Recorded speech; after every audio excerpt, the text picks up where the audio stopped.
Être comédien ou figurant de cinéma n'est pas toujours très confortable.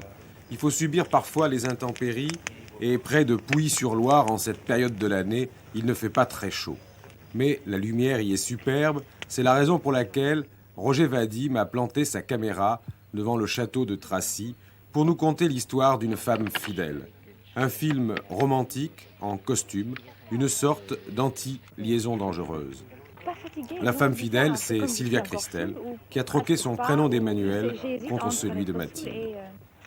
Ah, c'est très bien. Oui, Et une gueule de bois. Ouais. On tourne. Il sort du champ. Moteur. Fidèle 254 troisième.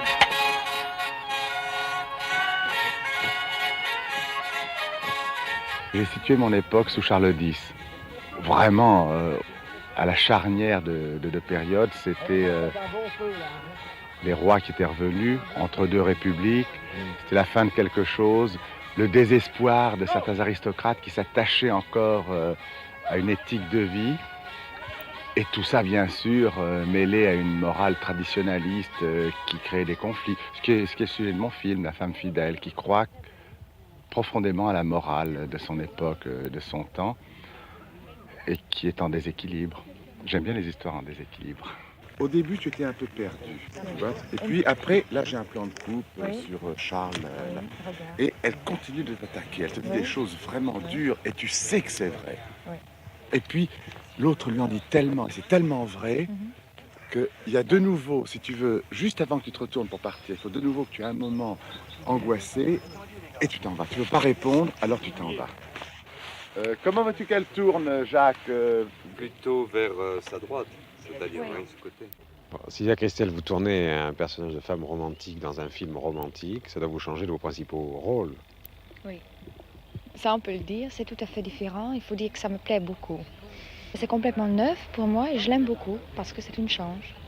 Est-ce que, il faut la poser cette question, est-ce que vous en aviez assez de ce personnage d'Emmanuel? Un peu, oui. Mais il faut dire que je regrette quand même rien parce que ça m'a apporté plein de succès.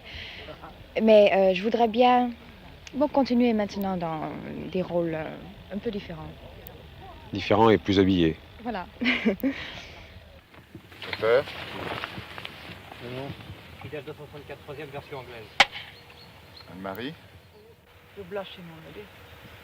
Oh yes, you like him. No. You know I'm right.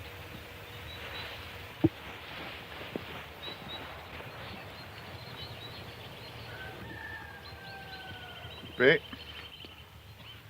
J'ai toujours aimé une certaine forme de romantisme. Et d'ailleurs, dans beaucoup de mes films, si on enlève 3 bouts de sein et 4 baisers excessifs, ce sont des films assez esthétiques, assez tendres, même cruels. Mais la tendresse peut s'allier à la cruauté. Je veux dire, Pas traditionnel dans la morale.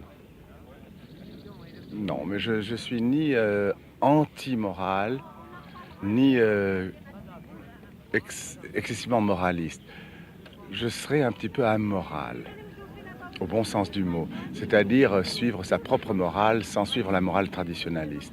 Qui est toujours le fond du sujet de mes films, comme celui-là. Cette femme qui suit la morale traditionnaliste et qui en meurt.